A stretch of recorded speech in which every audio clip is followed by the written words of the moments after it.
We're over here in Peoa, Utah, looking at some of the history. We've got these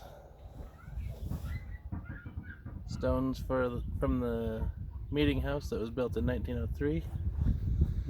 Looked like that. The one that was built in 1954.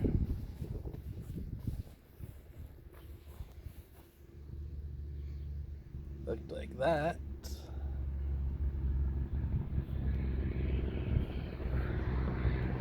We got this Daughters of Utah Pioneers marker, number 342, Fort Sage Bottom. The bell on top.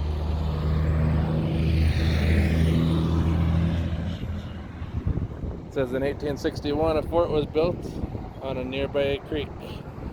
Moved in 1866 to Sage Bottom, sometimes called Woodenshoe, 1 mile south of Peoa. Houses of split logs and clay were placed close together with a church in the center. Drinking water was obtained from a well. Settlers from both Kamas and Peoa lived here during the Black Hawk War. The bell atop this monument was used for nearly 60 years in the white schoolhouse built in 1881 and in the brick school building until 1940.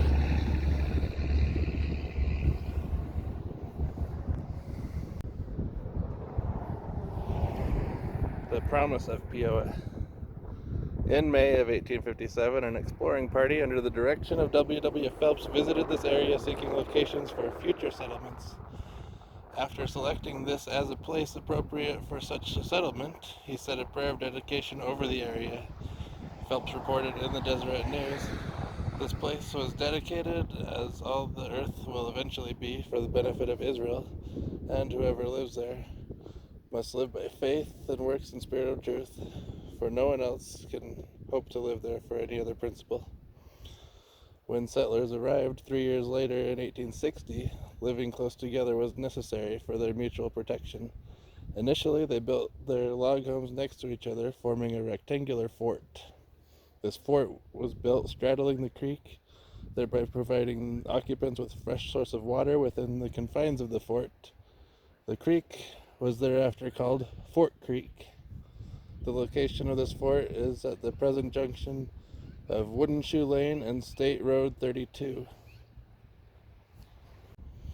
The area to become Peoa was laid out as a town site, with each settler taking a strip of land some 12 rods wide, making about 12 acres, running approximately east and west from the road toward the West Hills.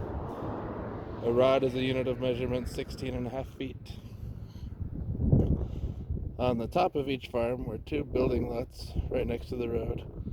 As the entire town site was not used up, there was a strip on the south that was divided into what was called meadow claims of about 6 acres each. These claims ran perpendicular to the original claims, south from what is now Marchant Lane. After these claims were taken, one for each family, the portion to the west and south was called the Undivided and used in common by the entire community for grazing.